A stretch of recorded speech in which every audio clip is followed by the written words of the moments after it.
What's up, everybody? Welcome to the Pick Six Podcast, CBS Sports Daily NFL Podcast. It is, if you are listening to the audio version of this, Thursday, September 8th, which means we get some freaking football. If you're watching live on YouTube, it is Wednesday, September 7th. It's 8 o'clock at night. Now, there's good news, bad news with that. The bad news is we're recording 8 o'clock because our guest is a freaking diva and could not record earlier in the day. The good news is it's a Brady Quinn football show. Pew, pew, pew. You know what? We don't have the lasers anymore because Manny Diaz is no longer at the University of Miami, and Mario Cristobal is way too serious for those. So I did appreciate, by the way, that you texted me in the middle of NC State's meltdown on Saturday. You were like, Devin Leary sucks. I did not say Devin Leary. No, you didn't. He looked bad. He was very bad. I said this is not the NC State team that I thought was going to be a sleeper in the ACC this year. Defensively, even how Leary played, which, look, it's the first game of the season. That happens. And plus, that was like the go-to upset alert pick, right? Playing down in Asheville, right? Greenville, excuse me. No, that's fine. You shouldn't know Podunk, North Carolina towns. I actually have two questions for you from a schematic standpoint. You as a former professional quarterback, me as just, one of the top film analysts in all of professional football media. Oh, Twitter, which is it encompasses hundreds of thousands of people who are experts at everything. There could literally be like tens of us. I'm Dr. Fauci. Just ask me. I'll give you everything you want to know on COVID. Yeah. I gotta tell you, if no one has watched a Brady Quinn football show, like I don't think they understand that. I mean, I love Ryan, I love Breach. I don't know why you like me, but these are the best shows that like we do during the season. I love you. I mean, I love you. It's mutual. I love your hair. I love your beard. It's kind of your hair all one and the same. I love your laughter. It makes me think of Charlie Day, like I'm watching It's Always Sunny in Philadelphia. It does. Now that I've told people that you said that, they won't stop pointing it out. Anywho. Oh, sorry. So NC State runs this on defense, this 3-3-5, which, something like, the college teams throw around. I don't know how much of the game you watch, but we were blitzing two guys consistently. I don't think we sacked Holden Ahlers once. I sort of wonder I guess my question is, with those blitzes, is that they're sending the blitzes to the wrong place, or is it poorly timed but against a quick step offense? Like what's sort of the quarterback's thinking there from that standpoint? Well, first off, with a 3-3-5 configuration, it's really hard for quarterbacks in regards to the passing game for a number of reasons. The less people you have with their hand down on the ground means there's more potential chance of any one of variables of guys coming who don't have the hand in the dirt, right? So any 3-down look that goes for, whether it's a 3-4 or whether a 3-3-5, right? If you're going to go ahead and play nickel out of something like that, play a big nickel or however you end up playing it. That's traditionally one of the toughest things to do from a protection standpoint. Less guys hand on the ground, less known rushers, right? So now we've got a greater variety of guys potentially going to rush. Now, the one thing I'll say about a 3-3-5, because you can do different things with the coverage and the way the safeties can kind of move or not move, and at which guys you can decide to send or not, that obviously makes it a little bit more confusing. But if you think about it theoretically, and there's some teams I was with that they would basically say, look, if they bring 5, that's not really. It's the same as like basically like one blitzer with a standard package, right? So we would define it as a pressure, which a pressure is different than a blitz. A blitz is when you would bring more than 5. Because if you bring more than 5, that means I've got to actually use my tight end, my running back, throw hot, someone else as part of the protection. Like a cover 0 situation. Sure, or not even a cover 0. All it's saying is if it's anything over 5, I have to use one of my eligible receivers, take them out from their passing route, and now I've got to put them in protection, or I've got to free release them and make sure that blitzing guy now has to know, hey, he's responsible for cover that guy. If he doesn't, I can throw it right to him, right? So some teams will categorize, pressures when you only bring 5 as just a pressure. It's not a blitz. It's not something where you feel like you need to adjust your protection or you need to adjust and throw a hot route or side adjust, whatever the case is. And so sometimes, especially if you've got some of these, protections nowadays, like the old 2-jet, 3-jet. So that's a 6-man protection. You have the 5 offensive linemen, and they would basically slide for 4 down, and then the weak side linebacker or the will, right? Yeah. And the back would scan. And in some systems, the back would scan from the middle linebacker to the strong side linebacker or the Mike to Sam, and then to force strong or weak. So that was like he's basically just like, who's coming at me, and I'm just going to. It was basically like anyone else. Like the line is these 4 guys and that linebacker, or these 3 guys, and then the will linebacker and the Jack linebacker, right? Whoever you designate that. That's how, Sam, Mike, Jack, Will. And they would say they've got these 3 and then those 2, because those guys look like potential threats, and the back says whoever else. And that was like 2-jet, 3-jet. And it's like anything more than that, you throw hot, or you bring the tight end in, or you just. So, when you've got sometimes those protections that are like kind of simplified, like catch-alls, so it takes a lot of the pressure off a guy like Ehlers too. It's going to be hard to hit home, right? Especially if you can see the rotation. Like that's the one thing about when you play that kind of cover 5 look. It almost looks like an umbrella when you're watching it on film. You can kind of see where the guys are coming down, rotating from, because eventually, like these guys have to rotate to replace where those guys are blitzing from. Like someone has to. So you kind of see a pattern developing, right? Like where it's like these guys are coming down, and they're blitzing. They're trying to hit like the interior gaps, which is kind of foolish. Like come for the outside. I mean, right? Like come for the outside. Well, you look. You're anticipating a pass, right? But you still have to keep your run gap integrity in the case there is a run, right? So there's still someone assigned to each gap, because if you throw 2 rushers in one gap, you can have one big offensive lineman get a 2 for 1 special. And that happens sometimes when guys get out of their gaps and where they're rushing. So all those things kind of coincide with like basic defense, like 101.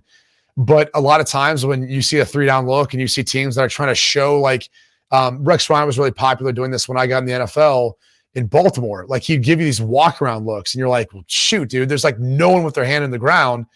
How do we know who's rushing, who's not? And it's like a variant of his dad's defense with a 3-4, where you start moving guys around, so you don't know where the pressure is actually going to come from outside of 3. He would have no one put their hand in the ground, and so if you had no one put their hand in the ground, in your mind, the offensive linemen are like, well, who the hell do I have? And so basically, those games you'd go into it, and we'd make like a Cinco call, and then the offensive line would jelly set, and we would know like these 4 guys. We know are like the D linemen or the bigger bodies in the game, edge rushers. That's who we're accountable for. So that tackle, guard, guard, center, they're all going to communicate across the line to pass all that stuff off. Because no matter what they're doing walking around, eventually they have to pressure. And then the back would basically scan on each outside of it, and the quarterback would know who he was responsible for. But, those became difficult because they would overload one side.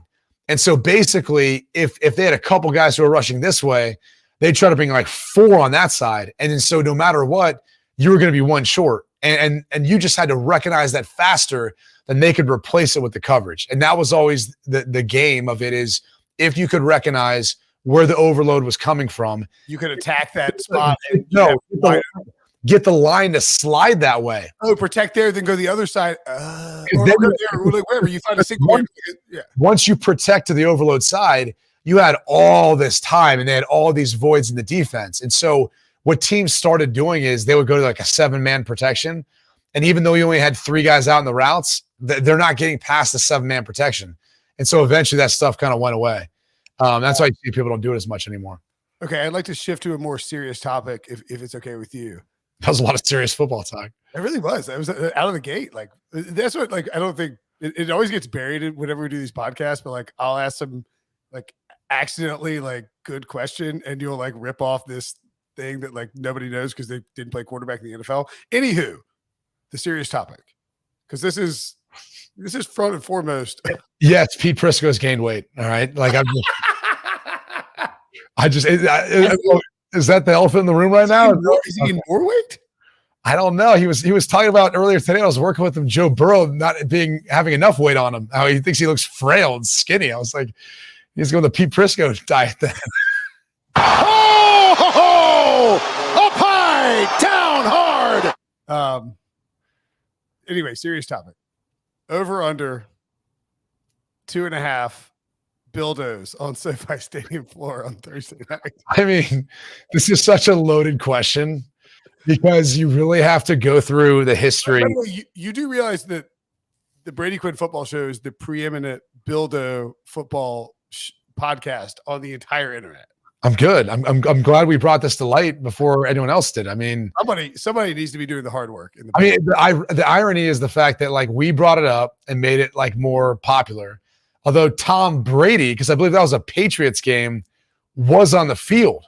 I believe that was a Patriots game against the Bills in Buffalo when that Buildo was launched. It was last year, I think, where like it's Kendrick Bourne is looking down. He's like, what the I think that's before. I think it predates Mac Jones, dude. Well, I was Googling this earlier. There's an article that says, wait, you were Googling about Buildos? Yes. I was doing search history. Bills fans set new record for sex toys on the field. It's like, what was the old record? Apparently one. The new record was 3 in 2018. Is this what we call Guinness? And we're like, hey, you need to come to the game. Well, why? Don't worry about that. You'll see it. We're going 5. Yeah. And then like what constitute, I mean, I think we know what a Buildo is, but like once we start straying outside of that, we start going to other stuff. Like is the Guinness Book of World Records guy sitting there going, I don't know if we can consider that a sex toy. Qualify because that's technically like just it is a sex toy, but it's not a Buildo by the definition of Guinness World Records. Yeah, that just looks like it could be used as a lube, but it's actually used, for the players to help get their pants on. It's actually petroleum jelly. So you just lob like a tube of KY jelly on the field and expect that to count, Bills fans. This is serious business. I actually didn't have any follow-ups. Serious question though. So if you really want to go back and research this, I did. An LA team, now granted they're in San Diego when this occurred, I believe, but they've had issues with their security guards. All right. Oh, this is bad. This is bad. I was like playing pocket pool and right in front of the cheerleaders. He was pocket pool. That was actually impressive restraint by you. Yeah.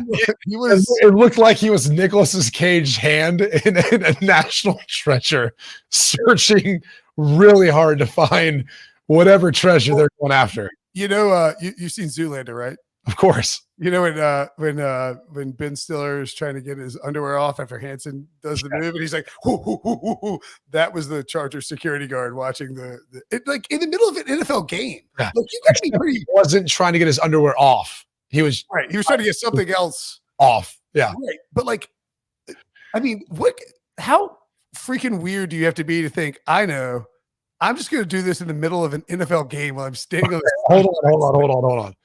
How many times have you actually looked at a security guard at a live event?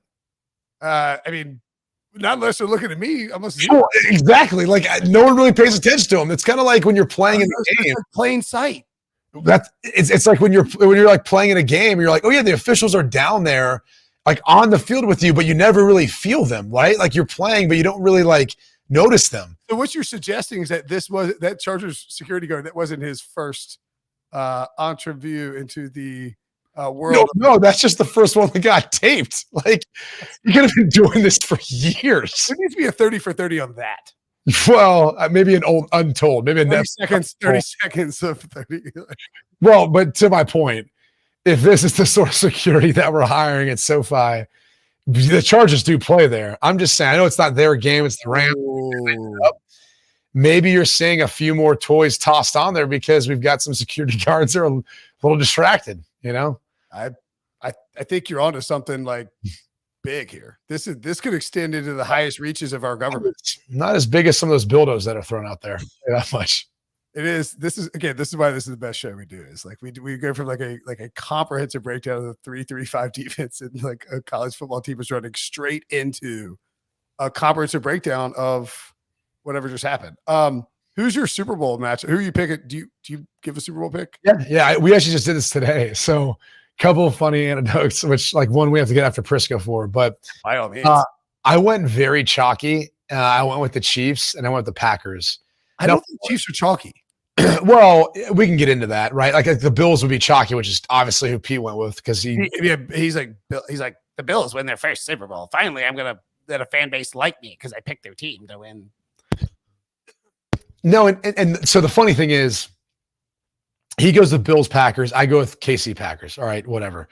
Part of it's like I want to see Aaron win another one. Like I really do. I obviously know him a little bit, like want that for him because I know how much it like means to him. But also I just think with the changes that they've gone through and all that, it's like it'd be kind of a cool way if this is his last season or if he's got one more and whatever to go on his way out.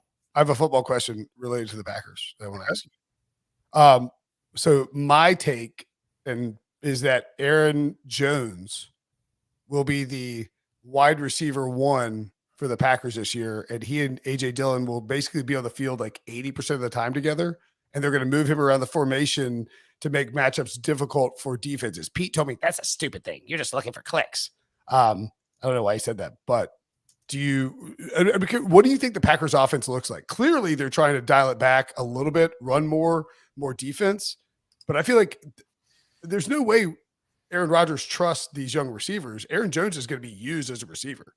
Yeah, I mean, I think he will be to a degree. Like, we're not talking about like this is Aaron Rodgers. Like, he's one of the better deep ball throwers. Like that, you'd be cheating yourself if you weren't trying to stretch the field vertically with the speed of Christian Watson or Romeo Doubs or whoever, whether it's Alan Lazard or whoever throwing the conversation. So, look, I think they're going to try to rely more on the run game, maybe in the past, and be a little more balanced. But I think that chemistry is going to develop. I don't know with who, but it's going to develop when someone displays. Now, I think maybe he's already got that with Alan Lazard. He's been with him for a while now. He clearly has that with Randall Cobb.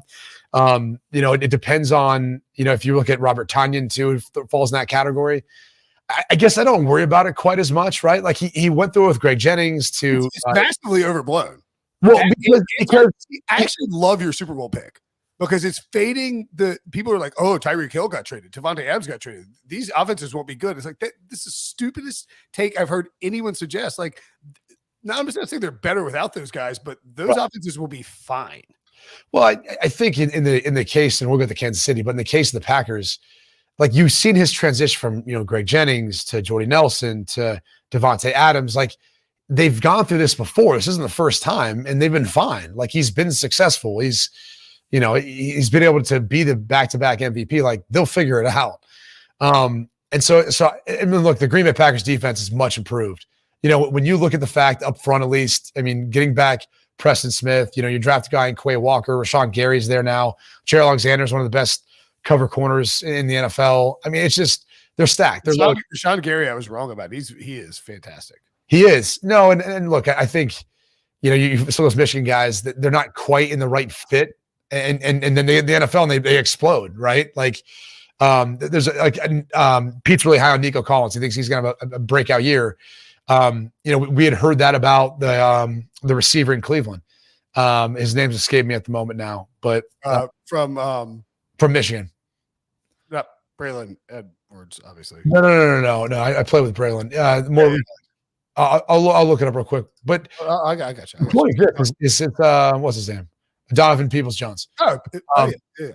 The point is the fact you've got this team that I think is the best defense they've had since they went to the last Super Bowl and won it, and I think you've got now this offense that's a little harder to predict what they're going to do, right? Like it's pretty easy to know when they're going to go to Devontae Adams because he was really their number one receiver by far. Different story, and that relates to me to Kansas City. You've got Travis Kelce, sure, but you got Sky Moore, you got Marquez Valdez-Scantling, you've got Juju Smith-Schuster, you've got Mecole Hardman, who, by the way, I don't know if you heard the story. Pete tried to tell us during a 4 p.m. CBS Sports HQ hit that Mecole Hardman on cut day was cut. He got. Whoa. Was he on live? Yeah. He got fooled by a fake account on Twitter and just happens to blurt out, well, it's me and Chris Hassel, and I'm trying to think. Oh, Jonathan Jones, and I'm sitting there. I'm like, what is happening right now? I was like, that would be because Pete's like, well, it's not that shocking. He's got a groin or something else. I was like, what do you say? Mecole Hardman. What the? I was like, what? This is shocking. Like, what are you talking about? Everyone assumed he'd like take over that role of Tyreek Hill in this offense. Like, what do you mean?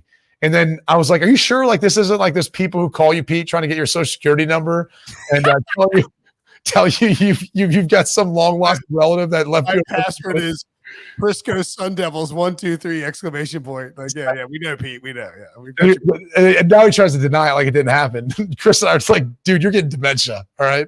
I'm texting this thread with Briscoe on it right now to harass him because he's very harassable. He will try to deny it, and Chris Hass will attest to it. Jonathan Jones will attest to it. Anyway, I like Super Bowl picks, by the way. What's that? Those are my 2 Super Bowl picks. I'm hoping the Packers win it for A-Rod. So Pete picks Bills Packers, which brings me back to this point, which is always fun to needle Pete for this. And I picked Joe Burrow as my MVP. So I think he'll be MVP this year. But Pete claimed, and he said this the night Joe Burrow was taken number 1 overall by the Bengals, they would win 2 Super Bowls. He said multiple Super Bowls in the next 10 years. So we're now heading into year 8 of that. And the best thing is Pete will never pick the Bengals to win a Super Bowl. That's a great point. It's like, and so wait, he's going to be the MVP. I'm like, I'm picking him to be the MVP. And meanwhile, not only are you not picking him to be the MVP, you're not picking him to win the Super Bowl. I'm like, so now you got 7 years to work with? Like, when is this going to come together, Pete? This is great. This is a great, because this is classic Pete. He's like a flip-flopper who tries to actually he's like, I have hardcore opinions from watching so much tape, and I've been doing this. My poop knows more than you do about football. And then like at the same time, it's like, well, Pete, I just looked at your power rankings and your Super Bowl picks and your claims for the draft, and you basically canvassed the entire AFC. Right. So like, do you have a take, or are you just secretly a little waffle iron who won't jump in and actually give some input? A surface level clown, if you will. All right, that was just being mean to Pete. But he's not here to defend himself, so he shouldn't do that. But it was hilarious. It is hilarious. You gonna ask what my Super Bowl pick is? Can I try to guess? Yeah, absolutely. You typically like to go. Yes, correct. Yes. Okay. Did you have to say? Well, look. I know Phillip Rivers isn't there, but the LA Chargers. If Phillip Rivers is playing for an NFL team right now, you could obviously it'd be that team. It'd be the Colts. He's coming back to the Colts. I mean, is it the LA Chargers? I mean, he once was there. No. So I'm actually I'm big on KC this year. Okay, so everyone's on the Chargers, but it's not the Chiefs. I don't have the Chiefs on the AFC, but I'm big on the Chiefs. Okay. All right. So, but outside the box, like team going, right? Do you want to give you a hint? Yeah, could you?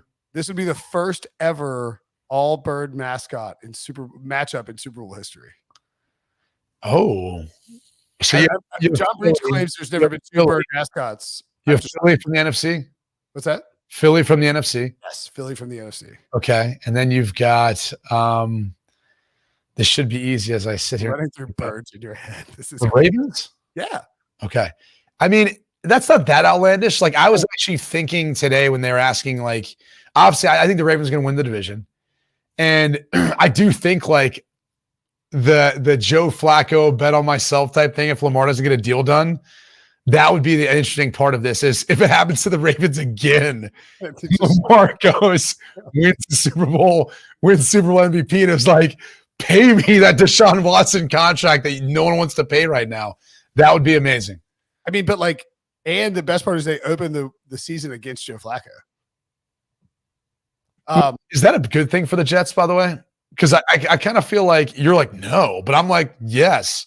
Because you've got a guy who I think will do a better job against that defense than against the defense. I mean, he's seen more. And I think that's a better roster than what it was, right? Like, no one's going to deny that. Like, my whole thing with the Jets was the fact that their schedule, and then seeing that Zach Wilson played poorly, by the way, in the little preseason that we saw.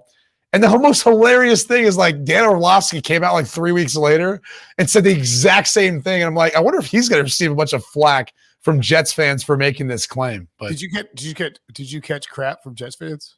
Well, the only reason that I knew anyone was saying anything, I got an idea, because our radio show with Jonas Knox and LeVar Arrington, they brought it to my attention. Because, like I said, I don't mean this to sound like a pompous a-hole, and it will anyway. But well, I literally love watching film, and so I don't spend my time looking at Twitter or social media. Like, I watch, like, Drake May, big Drake May fan, quarterback in North Carolina, is a redshirt freshman from the state of North Carolina. What are you doing here? What are you doing? Well, I'm just saying, like I will watch absorbent amounts of film of like obscure players. He's not even go Tar Heels. Oh, how did you have that ready that fast? Go Tar Heels. Debo? Look at Depot. But have you watched this kid yet? Yeah, he's a problem. He's a problem, but look, NC State fans is a problem. Who cares about the NC State rival for a second? He's going to be a guy we're going to be talking about in 2 years from now, 2024 or 2025 draft, whatever that would be. Like, he's gonna be one of those guys you're talking about in the first round. Like, he's that good. I was really having a fun time with you on this podcast until like 2 minutes ago. Or like Stetson Bennett. Like, everyone's kind of sleeping on him. That dude's turned himself into a draftable quarterback. Yeah. I mean, last year's national championship now. So anyway, to get off on a tangent. No. Go back to the Jets. I'm just saying I'm usually watching film, being a dork and a geek and looking at all that. You don't read your mentions on Twitter. No. I don't think you're an old school guy. You refuse to use the little emojis on text. You won't. I use voice notes. You use voice notes, and you like to say, "Ooh, we should get." You like to say, "Okay," like you don't give a thumbs up if I say something. You're like, "Okay." My wife is in the room at some point, so I'm sure she's gonna listen to this conversation. Be like, what the hell are you guys just talking about? Go ahead, say your portion of it. You're the one that I was like, yeah, I don't. Okay. We're gonna take a break, and we come back. Brady and I will discuss whether it's acceptable to send "okay," and we'll tell you what fan base is the saltiest on social media next.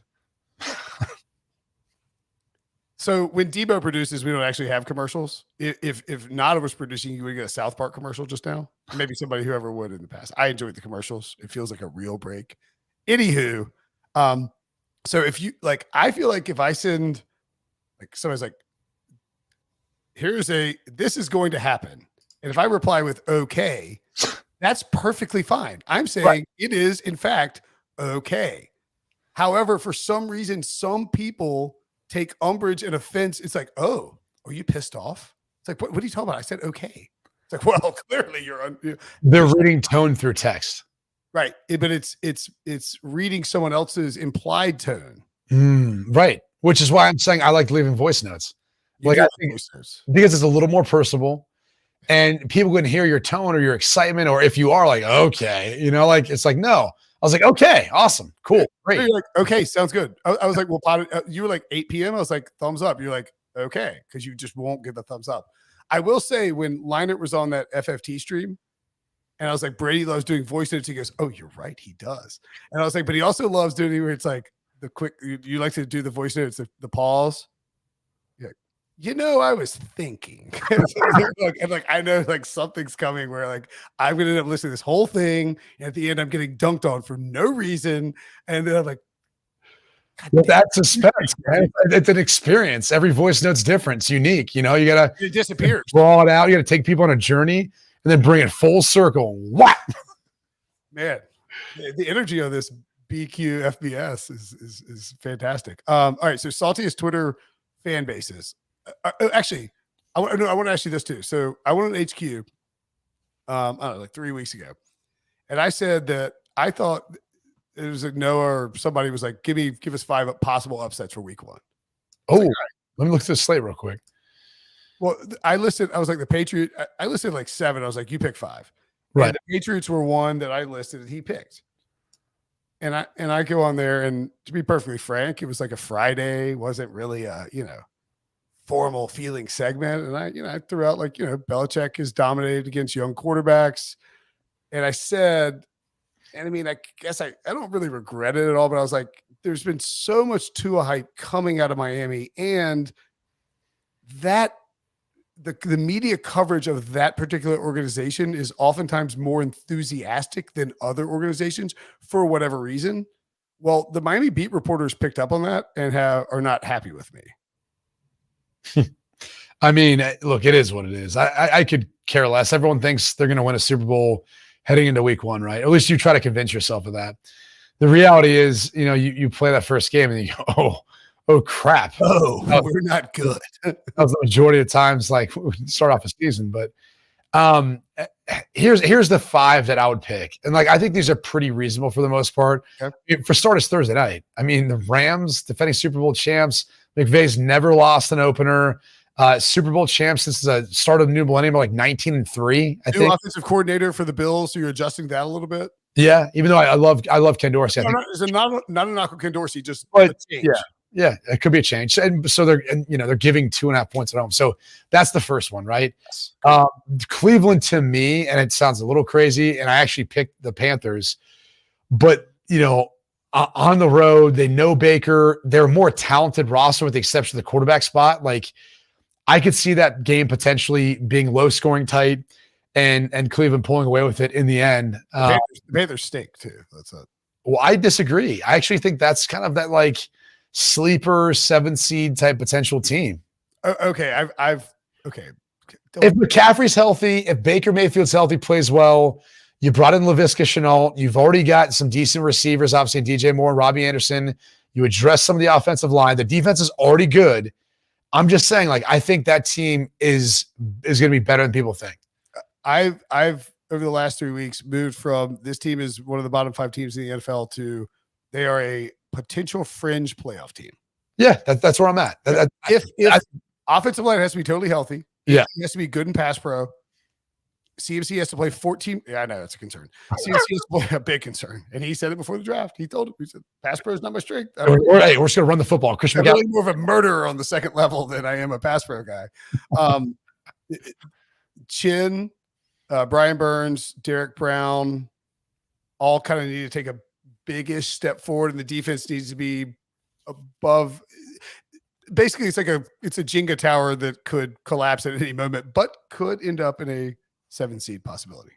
Correct. So the other game, Jacksonville headed to Washington, right? Like Wentz already blew that game last year with the Colts. So it's like, and he's got to play Doug too. You can see how that one's got a lot of storylines with it. I've been yelling about that for 3 months. It's the biggest lock of the year. Jacksonville is beating. See, I'm taking Washington because I really do want this to work out for Carson. Like I do. That's just whisk casting.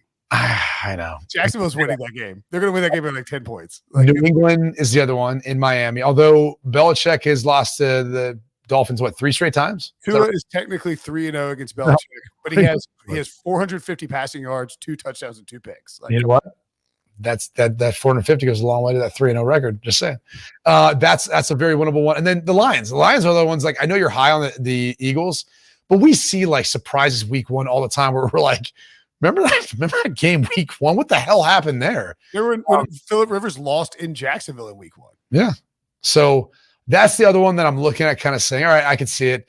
Pete thinks the Giants are going to go beat Tennessee outright in Tennessee. I don't see that.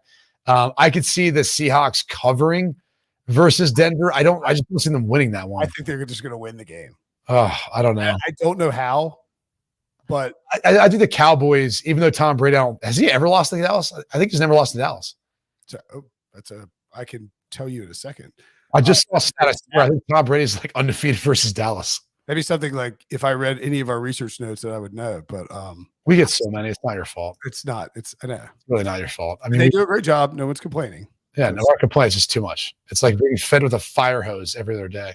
I'm like, ooh, the Farmers Insurance Open round 2 notes. That's that. I could use that. All right, hold on. I'm gonna find it right now. So Cowboys 6-0. There you go. See, I knew I saw it somewhere. My brain. But he's only completed 60.4% of his passes. Yeah, who cares? But you get my point. Like that's the other one that's debatable. But I don't know. Something tells me like Dak's gonna play really well, and so I'll take 2.5 points for Dallas at home. So I think you look at this week 1 and it feels like total chaos. Well, dude, count it up. How many home dogs do you have? Right, so who would be your survivor pick? You've got to pick one team to you're guaranteed comes out of this week with a win. There's not an easy one at all. It's like Baltimore at the Jets. You don't feel really comfortable. I would probably say Cincy at home, but even that's a gamble, right? Like Tomlin and like if Trubisky plays well, or even just like if Joe Burrow's fatter than Pete, who knows? He's not fat at all. He like needs to be fat. Like needs to be weight. Maybe the Colts, like honestly, versus the Texans, which that's one like you can't feel comfortable about. I'm going to find the answer to this. Okay, Baltimore. Baltimore would be my survivor pick. The Colts, I'm pretty sure, haven't won a week 1 game since like 2016. But I mean, so hold on. How many home dogs do we have? A lot. The last time the Colts, the last time the Colts won, it's older. Oh my God, this is insane. This is crazy. Dude, we have 10 home dogs. The last time the Colts won a week 1 game anywhere was 2013. Yeah, so they get off the slow start. It's all right. It's not like Cleveland's like that. God. Pull up your pants, take off the bra, and be a man. 10 home underdogs, which is like It's A bettor's nightmare. Yes. You know what we should do, Brady? We should parlay all the home dogs on the money line. And then we never do this podcast again. And we just like move to our awesome place in Aruba. I don't know. I think both our wives probably spend too much money. It's not really. It's not enough. You would need like $7 billion to 1. You have to do that like 7 weeks in a row. And well, I was sort of thinking once we ran out of the parlay money, we would just live off your quarterback earnings. And I would be like, I do that. And then I'll just do like once a week a podcast with Pete for fun. Just give a hard time. All right. So I've talked with Pete about this. I was like, Pete's like, okay, it's like, if I hit the lottery, you know what I would do? I would start like willbrinsonfootball.com and just make Pete's an exorbitant offer where he had to take it and come work for me and be like my number one NFL columnist. And I would work him to death. I would make him work so much, but he couldn't turn it down and he couldn't quit because he signed this contract. I would be like, Pete, I need you to power rank all 32 NFL head coaches by hotness. Like, I'm not doing that. Be like, well, then you're fired and you have no other work because you're old and bald and apparently, according to Brady, not slim. Like that would be the whole point of the website. I wouldn't care about traffic. I wouldn't care about revenue. I would just like use it as a pure way to torment Pete Briscoe. You know what? At the end, though, Pete wins. Pete's got real estate in your head, man. Like he's not here and you're talking about him. You're creating a website just to mess with him. I mean, it's amazing. He's a character. He really is. He is. You know, he once was worried about getting in a fight at a Publix. So you heard the story? No. He defended the deli counter, right? Some guy was like harassing the ladies behind the deli counter, and Pete's like, "Hey, why don't you like leave these ladies alone?" And like yells at him. The guy's like, "I will mess you up." So Pete is like, "Oh God!" So he goes to the salad dressing aisle. And he grabs a glass bottle of salad dressing, and as he's checking out, he wraps it up like to use as a weapon in case this guy comes after him. He's the bagel guy. That's who he is. He's the bagel guy. He's the bagel guy. You remember that video? Yes. Yeah, we called him the bagel guy for like 6 months. Oh, jeez. Yeah, didn't go over well. Not flattering. I can't wait, though. I think, I mean, honestly, every single game, I think there's an interesting storyline. And really, with as amount of movement as they had this offseason, every single game, I think you could look for something that's going to be unique and different. But yeah, I think Baltimore would be my survivor pick, by the way. Who has the worst roster in football? Oh, it's tough. I think there's 2 obvious candidates. I mean, some people are going to say the Bears. Yep. Falcons are definitely there too. Falcons are right there. I think the Texans have been improved. Texans are like very they're trying to do that Belichick thing where you get a bunch of veterans and like hope that the Seahawks, outside of a few stars with like the DK Metcalf and Tyler Lockett and some others, like it's kind of another one where you go, like they were historically awful last year defensively. And if that group doesn't turn it around, like I don't care, what you want to say about it. They're not the same group. So what is the Seahawks plan? Draft Bryce Young because he's so good, and then Pete Carroll's too old to tank though. Yeah, but maybe they don't have to tank. Maybe they just have to be in striking distance, and you get rid of the rest of your first round picks like they always do. I mean, but this one they just get rid of all their picks, then use them to take Bryce Young. Smith. People don't know who that is. Won the Heisman last year, quarterback at Alabama. The only thing and Pete will knock him for his size. That's it. If you watch his footage, the kid is special. That's the only way you can describe him. Didn't you didn't you make a Russell Wilson comp? Yeah, that's exactly what. But he's actually a little taller than Russell is. Right. But like if Pete, maybe that's the plan. If Pete Carroll's like, all right, we need young quarterback, mobile, makes plays, doesn't make turnovers in this shorter, in this system with a good defense and a run game, and we'll just recreate 2011, 2012. Now, I also that's the issue. What's that? They don't have the defensive pieces. They're still trying to find that. Yeah. And they had like a Moneyball thing going with the Legion of Boom too, that is not available now because everybody's sort of onto the body type of the defensive backs that they wanted to have, and et cetera, et cetera. I think I used up all my questions. Okay. You did a good job. Proud of you. No, not really. Are you? Give me your biggest. Like This is why you're the best. I don't have to have all the questions. You've got questions. Well, no, I was thinking of before we even came into this, like, who's your surprise team, like of the year? Like, who are you kind of like higher on that no one else is higher on that you think is going to actually do something? Because the Eagles, like you said, the Eagles. Give me the Eagles. Okay, just because so many people are high on them, which I'm actually, it's the opposite. Like, I don't want this to sound like I love Nick Sirianni. I think it's a talented roster or something. I just kind of look at last year and go, ball kind of bounced their way. Like, they kind of achieved that success earlier than I thought they were. And I feel like this is going to be one of those deals where, like, we underrate Ron Rivera, how good of a coach he is. I know Washington can seem like a mess, but I think Carson Wentz is an upgrade compared to the quarterback play they had last year. And they've gotten better too. I mean, I think if a healthy Chase Young, even though he's not starting off the season on that note, if he can be the player they're hoping is going to be, like, that's going to be a tough team, man. As long as they can improve their pass defense. Like, I don't know. I kind of look at the Commanders as a team that could surprise a lot of people. I don't know how you feel about Denver. I feel like everyone's kind of like Kansas City. And then you've got, like, if people kind of forget about the Raiders when the Chargers are the favorite pick. And I'm like, dude, Vic Fangio said for 3 years, like, we're a quarterback away. And now they've got that quarterback and it's essentially the same roster. I'm like, why not them? Why can't Denver shock and surprise all these people? So do you think I think Breach said this earlier this week, but, like, do you think Denver's kind of flying under the radar? I feel like they're on my radar. The Chargers are the hype team in that division. The Chargers are the hype team that like hasn't gotten it yet. And it's like they are. I'm more like, okay, the two teams I feel best about are the Chiefs and the Broncos. Because I think you could make the case they have the two best rosters. They have the two top quarterbacks. And that's not saying Justin Herbert won't be a Hall of Famer, won't win a Super Bowl and all that, or MVP and all that stuff. But, like, Russell's done already a lot of that. So I just kind of give him the benefit of the doubt. And look, and it's no disrespect to Derek Carr. They could be phenomenal. Like, I have the utmost respect for Josh McDaniels. Like, that could be a game changer there. It really could. I'm just kind of curious to see how it goes. See, that's sort of my logic for why I'm big on the Chiefs this year is that everyone's, I mean, and this is like pretty much a standard cultural phenomenon, right? It's like new shiny toy. Oh goodness. It's like, Devontae Adams,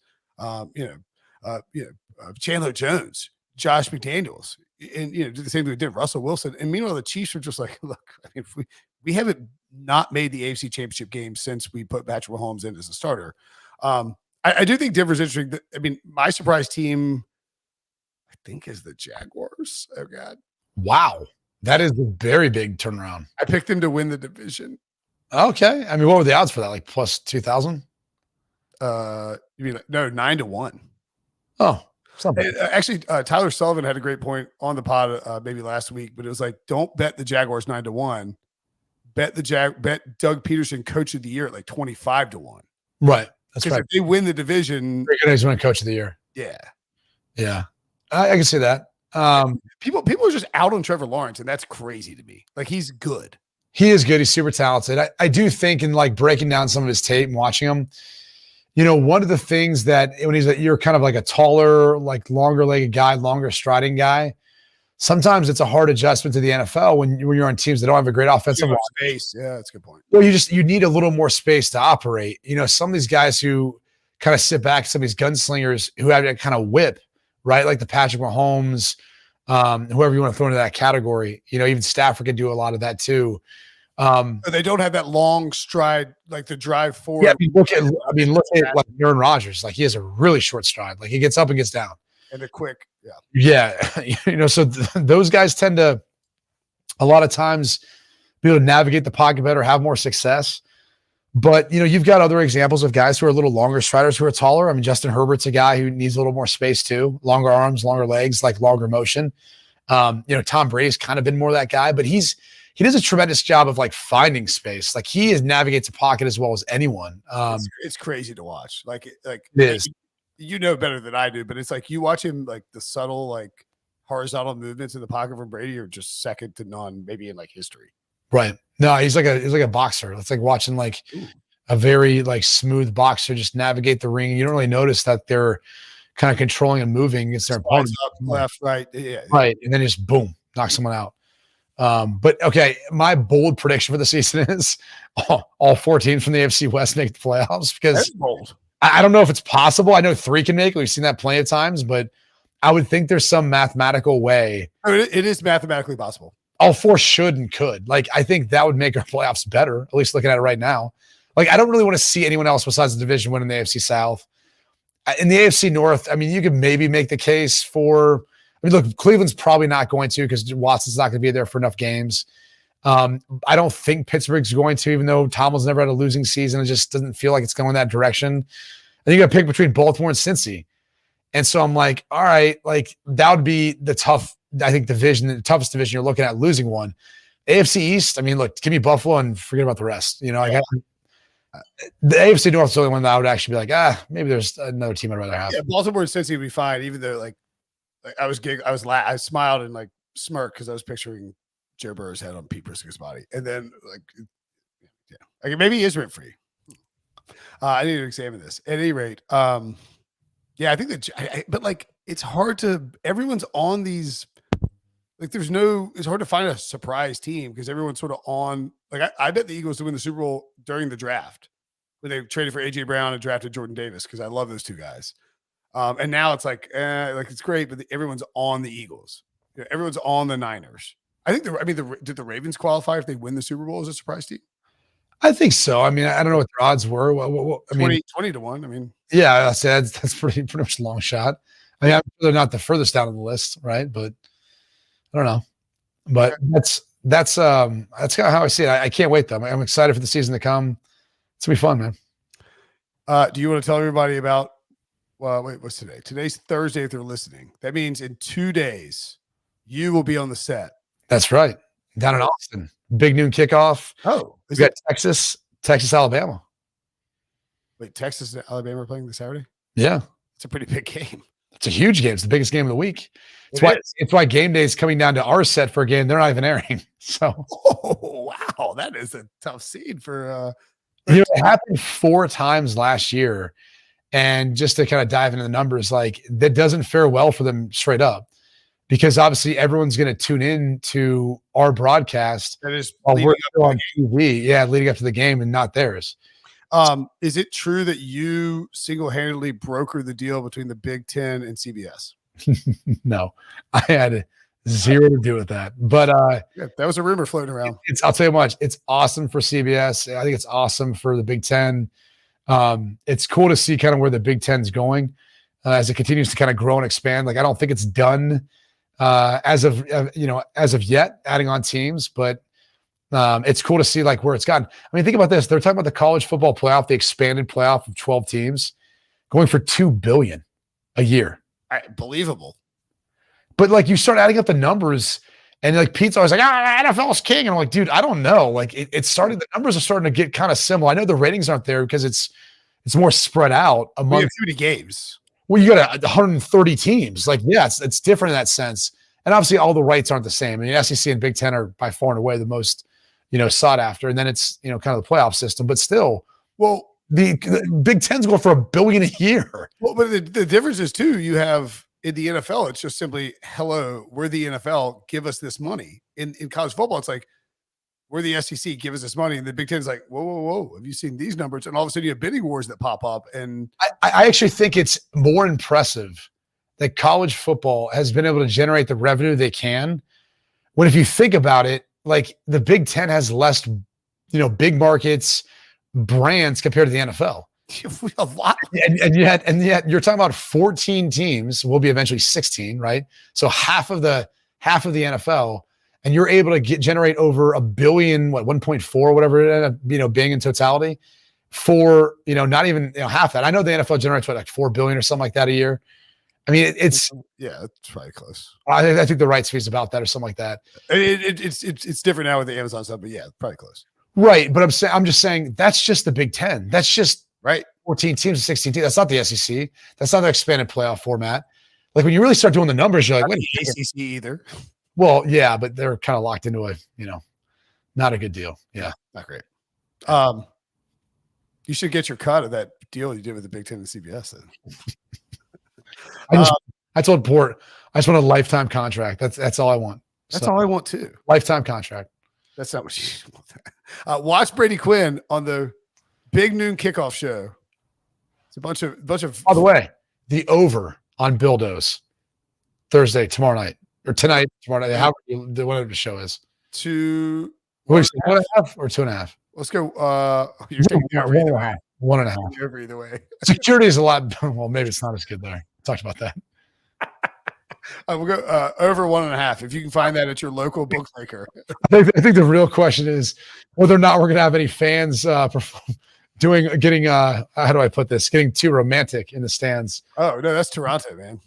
Oh, that's Oakland. That's a bunch. It's becoming a thing now. He's like, who thinks is like we need to get intimate? Who gets caught in Oakland, right? Like, have you seen their attendance? You could literally be like in between seats and no one would see anything. Or just like go to the bathroom or like anything, like, you know, like just not in this, like I know what we should do in the stands is. I'm just saying, like, Oakland's attendance is what, like 2,000 a game. Like, you could find just the nosebleeds and like no one would see you. You wouldn't be on camera. Like, that the floor between the seats is completely clean. No one's been there for like 3 months. Just lay down and do that. You don't have to be flaunting your in-stadium sexual activity like a dildo lying on the floor. All right, I blame the kiss cam. The kiss cam just triggered everyone, got everyone's juices flowing. You know, they start to get all excited. They can't stand up. You know, it's just that sort of thing. That's actually kind of a good theory in a weird way. All right, this is fun. We'll do this again next week. Maybe not 8 o'clock, maybe at 8 o'clock. Who knows? Thanks for watching. Thanks for listening. For Brady, who will be the Big Noon Kickoff Show on Fox Sports. Watch that. Also watch him on CBS Sports HQ. I'm Brinson. Thanks for watching. Thanks for listening. See you guys later.